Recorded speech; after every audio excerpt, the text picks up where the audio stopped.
Барлықтарыңызға сәлем. Бүгін біз сіздермен бірге қазақ әдебиеті сабағының пәннің ең алғашқы сабағын бастаймыз. Сіздерге ең алдымен айтарым, осы пәннен дайындалу үшін сіздерге мына бір құжат өте қатты керек болады. Бұл бізде қазақ әдебиеті пәнінің ұбт-да кездесетін тест сұрақтарының тест спецификациясы. Яғни осы құжатты сіздерге міндетті түрде тест центрдің сайтынан жүктеп алып, қағаз күйінде шығарып алып керек. Бұл құжатты қай жерден аламын десеңіздер, сіздерге қазір нұсқаулығын көрсетейін. Ұлттық тестілеу орталығының сайтына кіресіздер. Ол сайтта сіздерге осындай бір дөңгелекшелер шығады. Сол жерден жоғарғы оқу орнына түсушілерге дегенді таңдайсыздар. Ары қарай ұбт мектеп түлектері үшін, одан кейін ұбт-ға дайындық үшін деген бөлімдерге кіріп, ұбт тест спецификациялары дегенді ашсаңыздар, барлық пәндердің тест спецификациялары берілген. Соның ішінен қазақ әдебиетін тауып алып, PDF форматтағы файлды жүктеп алып, шығарып аласыздар. Бұл сіздерге алдағы уақытта дайындықтарыңызды, қай тақырыптарды меңгергендеріңізді, қай жерде келе жатқандарыңызды бақылап отыру үшін жоспар ретінде сіздерге өте қажет документ десек те болады. Мұны міндетті түрде шығарып алыңыздар. Осы сабақты көргеннен кейін міндетті түрде кейінге қалдырмай жасаңыздар. Кейін сіздерге қажет болатын маңызды сайттардың бірі оқулық KZ сайты. Мүмкін біреулеріңіз білесіздер бұл сайтты, мүмкін біреулеріңіз білмейсіздер. Интернетке кірсеңіздер осы сайтқа 5-ші сыныптан 11-ші сыныпқа дейінгі барлық қажетті оқу құралдары барлық пән бойынша электронды форматта осы жерде берілген. Қазір сіздер 11-ші сыныпта оқисыздар, сонау 5-ші, 6-ші сыныптарда, 7-ші сыныптардағы кітаптарда не өткенін сіздер ұмытып қалдыңыздар. Сол себепті осы жердегі 7-ші сыныптан бастап, яғни тест спецификациясы бойынша сұрақтар 7-ші сыныптан бастап келеді. 7-ші сынып әдебиетінен бастап 11-ші сынып әдебиетіне дейінгі барлық кітаптарды жүктеп алсаңыздар болады. Оны кейін интернет жоқ уақытта да сіздер ашып кез келген уақытта көре аласыздар. Және тағы бір менің ескертетін нәрсем, бізде жалпы барлығы 4 баспа бар. Мектеп баспасы, Атамұра, Арман ПВ және жазушы баспасы, және әрбірінің авторы әртүрлі адамдар, әртүрлі ғалымдар. Сол себептен бізге осы барлық мүмкіндігінше барлық баспа түрлерін, кітаптарын қарап шығуға тура келеді. Негізінен оның ішіндегі берілетін мазмұны толықтай бірдей, бірақ жазушының өмірбаянына қатысты, кейбір шығармалардың көлеміне қатысты берілетін ақпараттар әр кітапта әртүрлі.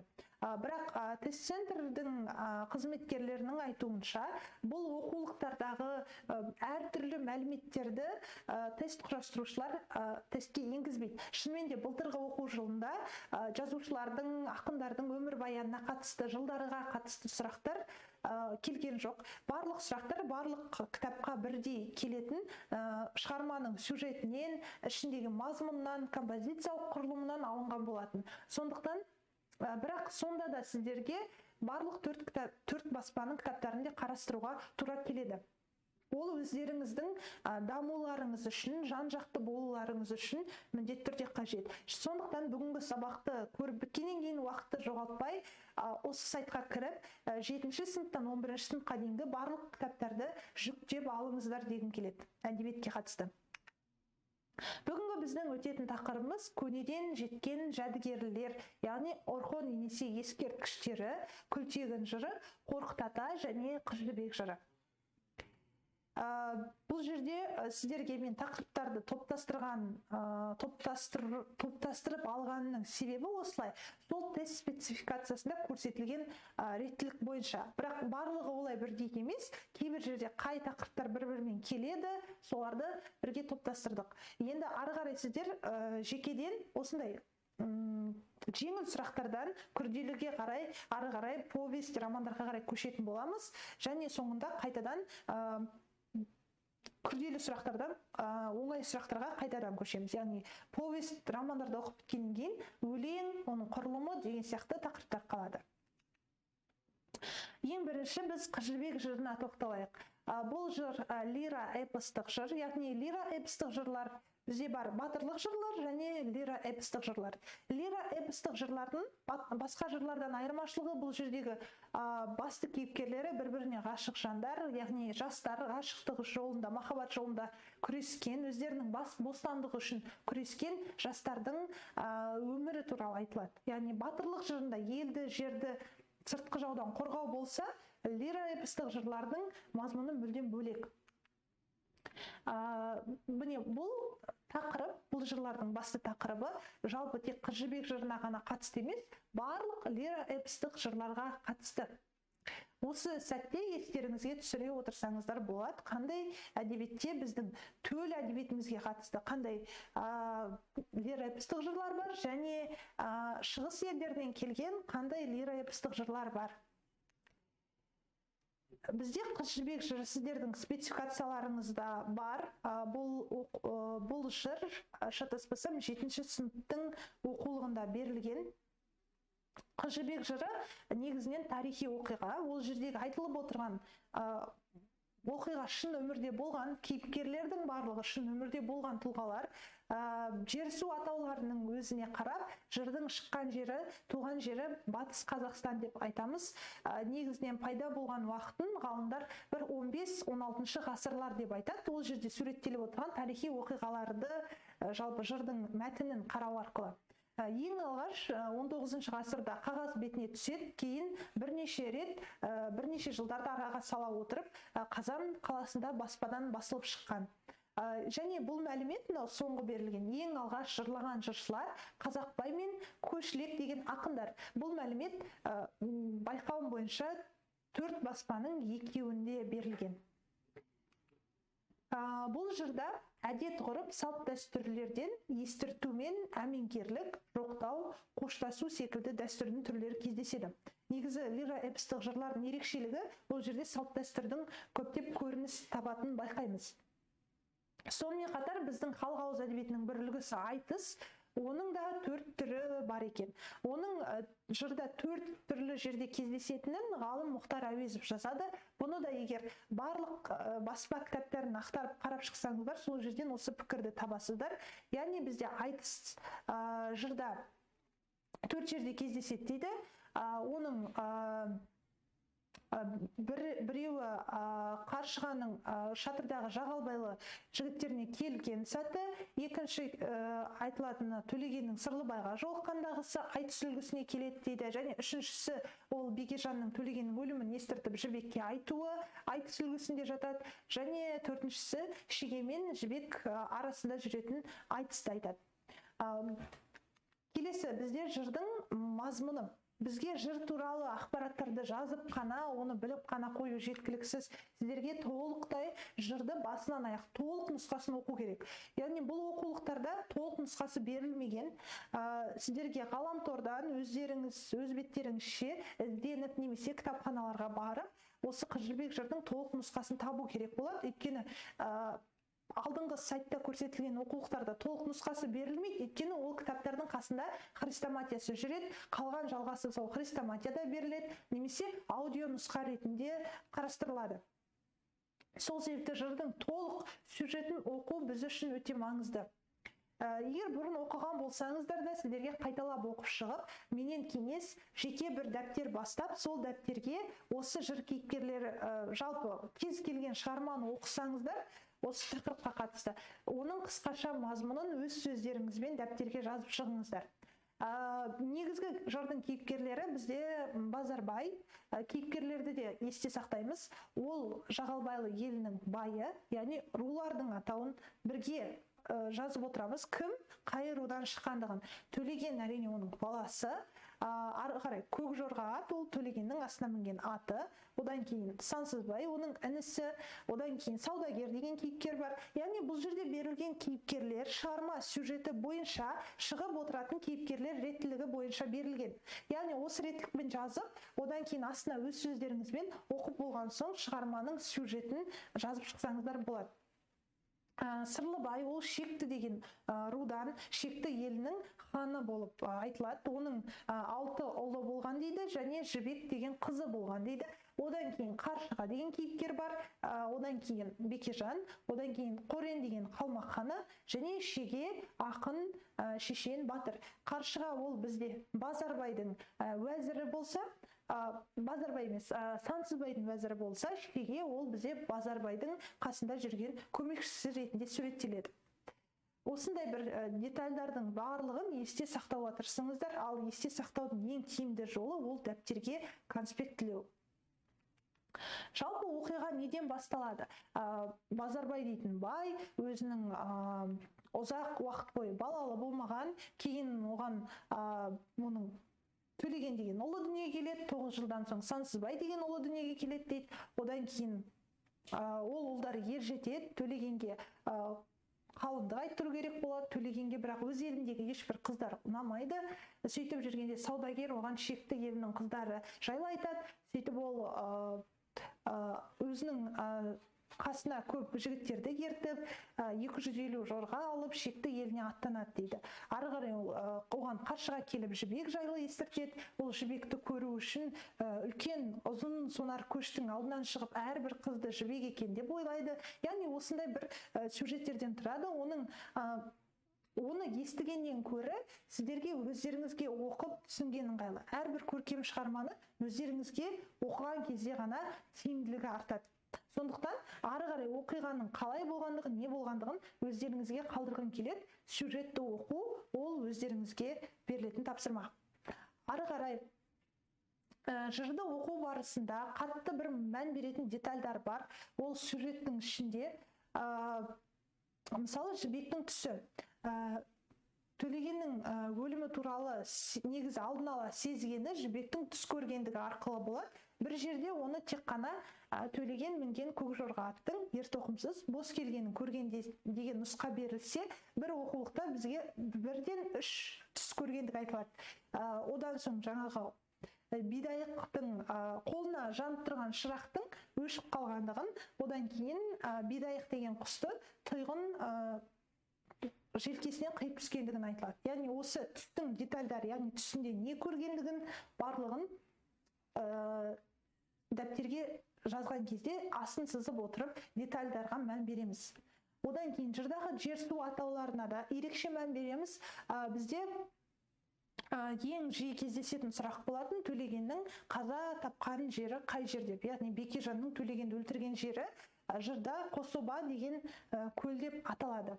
Одан басқа да жер үлгілерді қарайсыздар, басқа да қандай жер су атаулары бар, қай жерде қандай оқиға болған, оған да қатты мән береміз.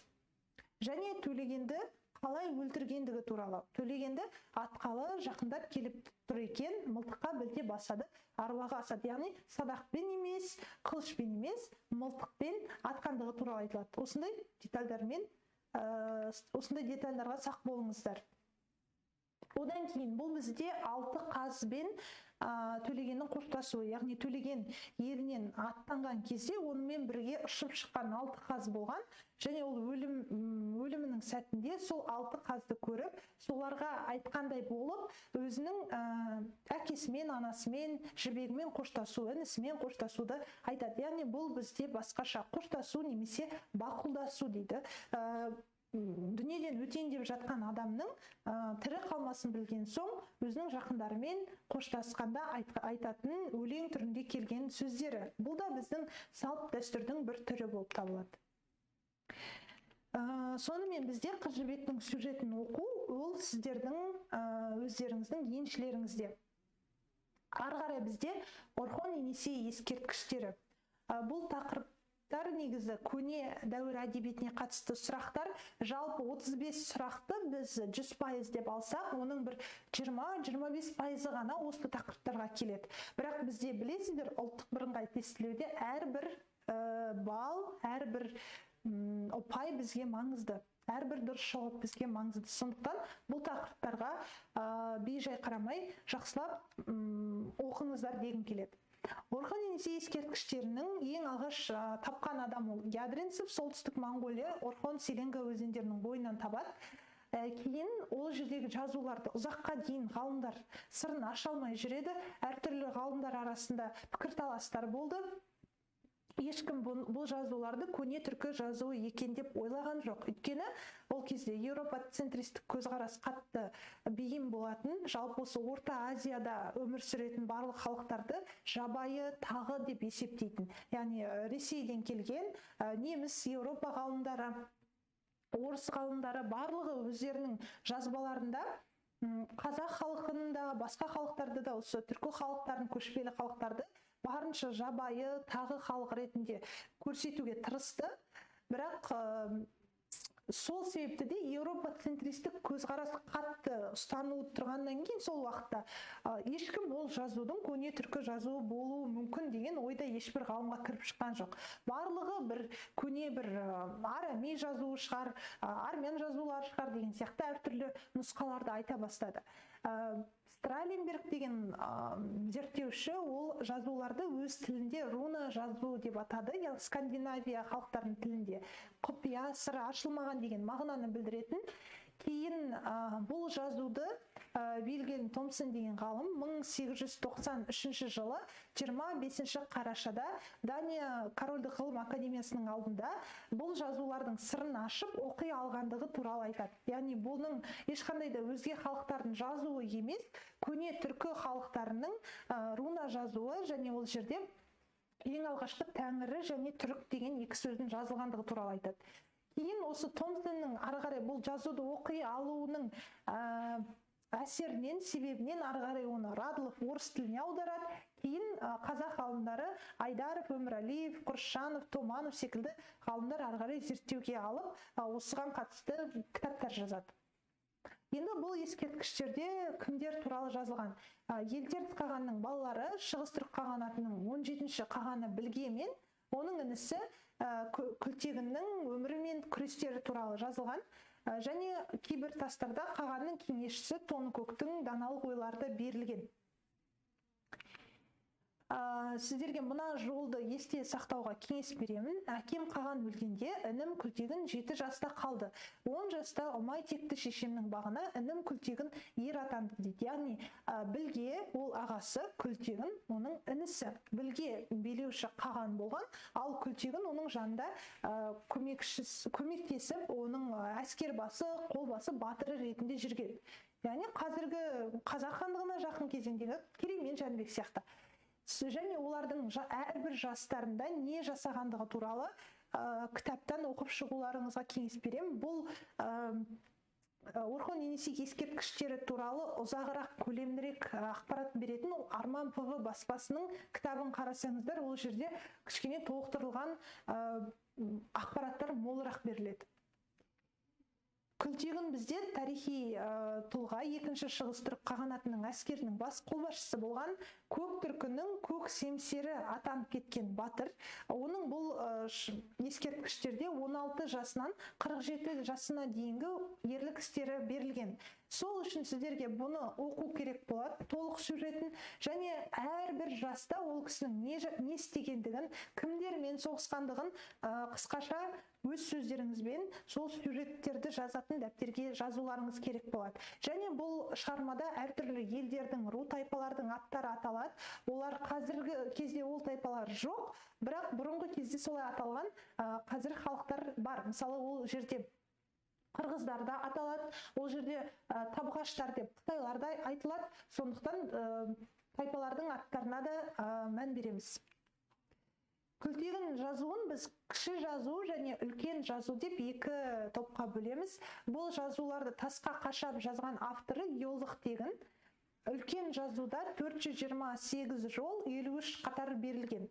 Негізінде тарихты алып қарасақ, бұл табылған өңірлерде бұдан да көп тастар болған. Бірақ бізге олардың барлығы осындай сау күйінде жетпеген, оның барлығы жойылған, уақыт өте келе бұзылған, бізге жеткендері осы ғана болды.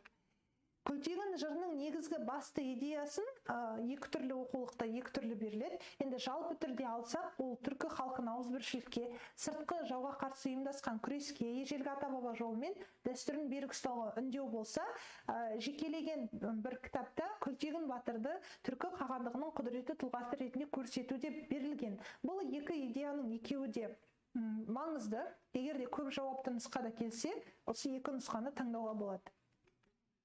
Үлкен жазуда не жазылғандығы туралы сіздерге осы жерде берілген. Бұл жазуларды, яғни бөлімдерінің атауларын толыққанды тереңірек оқимын десеңіздер, Арман ПВ баспасының кітабын қарайсыздар. Бұл үлкен жазу, ал мынау кіші жазуда берілген мәліметтер, яғни қағанның өз халқына айтқан үндеуі, түркі қағандығы жерінің кеңдігі, түркілердің әскери жорығы, табғаштармен қарым-қатынасы туралы жазылған. Сондықтан бұны да өздеріңізге жазуға аласыздар. Келесі бізде Қорқыт Ата. Қорқыт Ата 8 және 10 ғасырлар аралығында өмір сүрген тарихи тұлға. Қорқыт Ата туралы біз бұрынғы кезеңдерден көп білеміз, аңыз әңгімелерден бір ертегі кейіпкері сияқты елестейді. Ал шын мәнінде Қорқыт кім? Қорқыт Оғыз Қыпшақ ұлысынан шыққан айтулы бақсы, яғни бұрынғы кезде әлі қазақ халқы жоқ, барлығы Оғыз Қыпшақ болып, ру тайпалардың бірігуінен құралып жатқан заманда өмір сүргендіктен, Қорқыт Ата ол барлық түркі халықтарына ортақ әдеби тұлға, әдеби әрі тарихи тұлға. Сондықтан оны бір халық тек біздің ғана елден шыққан деп айтылмайды. Яғни барлық түркі халықтарына ортақ.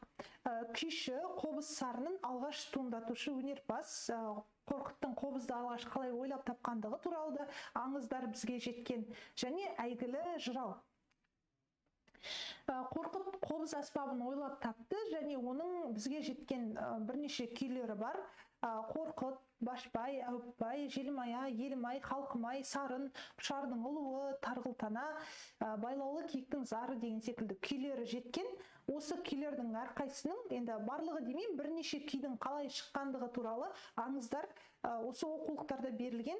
Қорқыт Ата бізде 7-ші сыныптың шатаспасам 7-ші сыныптың оқулығында берілген болу керек. Әлде 8-ші сыныптың ба, сіздер әр оқулықты жүктеген кезде ішіндегі мазмұннан таба аласыздар.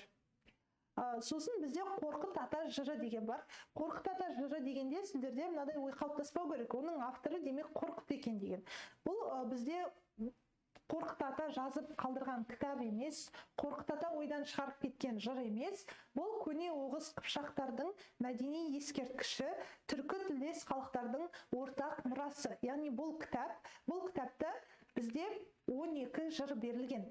Яғни бұның ішінде туған жерін, отанын сыртқы жаулардан қорғау үшін майданға шыққан алыптардың ерлігі туралы айтылады. Яғни 12 түрлі жыр. Жыр дегенде де сіздерде мынадай ой болмау керек. Жыр болса, ол демек Бұхар жырау, Ақтанберді жыраулардың жырлары секілді ұйқасып келетін ұзақ жыр емес. Бұлар ішінде көпшілігі қара сөзбен жазылған, кейбір жерлер енді ұйқасып келетін 12 түрлі оқиғалар, сюжеттік желісі бар оқиғалардан тұрады. Бұл кітаптың электронды нұсқасында сіздерге іздеп табу керек болады. Қорқыт Ата жырының 12 жырдан тұрады дедік. Кітаптың жалпы алғанда 2 нұсқасы бар. Бірінші нұсқасы ол Дрезден қаласында сақталған. Ол жерде 12 жыр, толық 12 жырдың бәрі берілген. Келесі нұсқасы бізде Ватикан қаласында сақталған 6 жыр ғана берілген. Ол жерде бұл кітаптардың барлығы өте бір сирек кездесетін, сирек жағдайда табылған, көне Оғыз Қыпшақтардың тілінде жазылған үлкен бір тарихи мұра болғандықтан бұлар осы қалалардағы мұражайларда сақталған. Және ғалымдардың ең ерекше назарын аудартқаны, ғалымдардың ең көп зерттегені осы 12 жырдан тұратын Дрезден нұсқасы. Енді бұны қалай есте сақтауға болады? Есте сақтаудың әртүрлі жолдары бар. Мен ең тиімдісі ретінде ассоциация жасау арқылы есте сақтауды, бір-бірімен байланыстыру арқылы есте сақтауды ұстанамын. Мысалы, мен егер маған осыны есіңде сақтап ал десе, Ватикан дегенде, мысалы, А деген дыбыс бар, Ватикан. Демек, ол жерде А 6 жыр бар. Дрезден дегенде е дыбысы бар. Демек ол жерде 12 деген сөздің ішінде е дыбысы бар. 12 жыр бар деп осылай есте сақтайтын едім. Келесі. Бұл екі нұсқаның бір-бірінен айырмашылығы Дрездендегі кітап, қолжазба кітап. Кітаби Дедем Қорқұт Ғали Лиғани Таифат Оғузан деп берілген. Яғни Қорқыт атаның Оғыз тайпасы тіліндегі кітабы деген атпен жазылған болатын. Яғни барлығы қолжазба.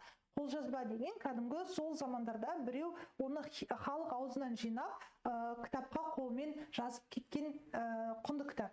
Келесі екінші қолжазбаны Ватикандағы 6 нұсқаны итальян тіліне Торе Росси деген ғалым, итальян ғалымы итальян тіліне де аударған екен. Осында екі кітаптың бір-бірінен ерекшелігі бар. Бұл 12 жырдың барлығының тақырыптары сіздерге міне көрсетілген. Тағы да шатаспасам, Арман ПВ баспасында осы Қорқыт ата жыры туралы әрбір жырдың ішінде қандай кейіпкер кездесетіндігі туралы сіздерге қысқаша мәліметтер берілген. Бірақ бізде оқулықта сіздердің спецификацияларыңызда тек қана мына жерде 3-ші жыры Байбөрі баласы Бамсы Байрақ туралы жыр ғана берілген. Осы жырды сіздерге толық нұсқасын тауып алып оқу қажет болады. Байбөрі баласы Бамсы Байрақ туралы жырды толық оқып шыққан кезде сіздерге бірден бұрын оқыған болсаңыздар естеріңізге қазақ халық ауыз әдебиетінен Алпамыс батырдың жырдың оқиға желісі естеріңізге түседі. Себебі бұл жырдағы оқиға желісі Алпамыс батырмен өте қатты ұқсас келеді, тіпті кейіпкерлерінің есімдеріне дейін. Мысалы, Бамсы Байрақ дегеннің өзі Алпамыс екеуі бір түбірден туған. Алпамыстың жары Гүлбаршынды тура анау Байбөрі баласындағы Бану Шешек кейіпкермен ұқсастырамыз. Ұлтан құл болса Алпамыста, Байбөріде ол Жарташық деген кейіпкер. Сондықтан осы мәліметті естеріңізде сақтаңыздар. Осыны дәптерлеріңізге жазып алсаңыздар болады, және бұл жырды толықтай сіздерге оқу керек. Келесі, жырды толық оқып, оның сюжетін дәптерге жазып отыруға кеңес беремін. Келесі бізде Қорқыт атаның нақыл сөздері. 4 түрлі баспа дедім, 4 түрлі кітап. 4 түрлі кітапта Қорқыт атаның нақыл сөздері сіздерге бірдей берілген. Бірақ мектеп баспасының ішінде берілген нақыл сөздер сәл ерекшеленеді. Сондықтан сіздерге сол 4 түрлі кітаптағы 4 түрлі нақыл сөздердің барлығын шығарып алу қажет, және сол нақыл сөздерді жаттау керек. Сосын мынау бізде Атамұра баспасында берілген Қорқыттың нақыл сөздері. Мынау қарамен белгіленіп тұрған, яғни құрылысы бойынша сіздер стиліне, сөйлемдердің берілу құрылысына қараңыздар. Қорқыт ата ол жерде нақыл сөздерінде ата-ана бала туралы көп айтады. Адам өмірінің ұзақтығы, қысқалығы, философияға қатысты айтады. Және осындай бір философиялық ой түйінмен берілген, осындай мақал секілді көрінетін нақыл сөздерді жиі айтады. Мысалы, мына жерде тозған мақта бөз болмас, ежелгі жау ел болмас. Яғни болмас, шалмас, алынбас деген сияқты шартты қою арқылы берілген нақыл сөздер оның Қорқыт атаның өзіндік стилі болып табылады. Осыған назар аударыңыздар. Бұның барлығын көп нұсқалы тесттерде келуі мүмкін. Ана, бала тақырыбына, мысалы, ананың көңілі балада деген нақылды біз осы күні халық ауыз әдебиетіндегі бір мақал ретінде қарастырып жүрсек, ол бізде Қорқыт ата кітабында берілген Қорқыттың айтқан нақылы екен.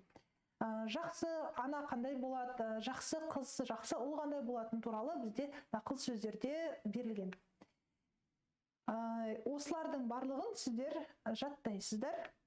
Келесі, мынау адам өмірінің қамшының сабындай ғана қысқа екен деген сияқты, адам баласы керуен сияқты, немесе өлгендер қайтып келмейді деген сияқты өмірлік философиядан алынған нақылдар жатады. Жалпы өлім мен өмір өмір дегенде бізден есімізге түсетін кейіпкер осы Қорқыт, иә, өйткені Қорқытты мен сіздерге тек тарихи кейіпкер ретінде, оның 12 жырдан тұратын кітапта кездесетін кейіпкер ретінде, тарихи тұлға ретінде айттым, және бәріміз білеміз оны келесі бір аңыз кейіпкері ретінде. Яғни ол жерде Қорқыт өлмейтін мәңгілік өмірді іздейді. Қайда барса да көрі қазып жатқан адамдарды көріп, бұл кімнің көрі дегенде Қорқыттың көрі дейді. Яғни өлмейтін мәңгілік өмірді іздеп, соңында бәрібір өлімге жеңіледі. Оны да аңыздан естіген боларсыздар. Әмударияның үстіне шығып, қобызын тартқан кезде оған өлім еш жақындай алмайды екен, бірақ соңында бәрібір ұйықтап кетіп, оны жылан шағып өлтірген. Бәрібір өлмейтін адам жоқ деген қорытындыға келген. Осы аңыздың негізінде алып қарасақ. Енді сіздерге айтарым, Бауыржан Момышұлы айтады, тәртіпке бағынған құл болмайды дейді. Яғни өзімізге өзіміз тәртіп қоямыз да, осы сабақты, әрбір сабақты көріп біткеннен кейін қандай тақырыпты өттік, сол бойынша осы тақырыптардың әрқайсының сюжетін оқып шығып, сюжетімен танысып, оны дәптерге жазып шығасыздар. Орхон еңсе ескерткіштері, Күлтегін жырын оқисыздар. Күлтегін жырында айттым, Күлтегіннің 16 жасынан 47 жасына дейін жасаған ерліктерін қысқа да нұсқа жазып аласыздар. Қыз жібек жырын толық нұсқасын оқисыздар, сюжетін жазып аласыздар. Қорқыт ата жырынан Байбөрі баласы Бамсы Байрақ туралы жырды толық оқып, сюжетін қысқаша жазып аласыздар. Және нақыл сөздерді 4 баспа бойынша салыстыра отырып жаттайсыздар. Осы тапсырмаларды бірден сабақты көріп біткеннен кейін орындап отыратын болсаңыздар, өздеріңіздің тиімділіктеріңізді жоғары ұпай алуға деген қадамдарыңызды жақындата түсесіздер. Барлықтарыңызға сәттілік, келесі сабақта кездескенше.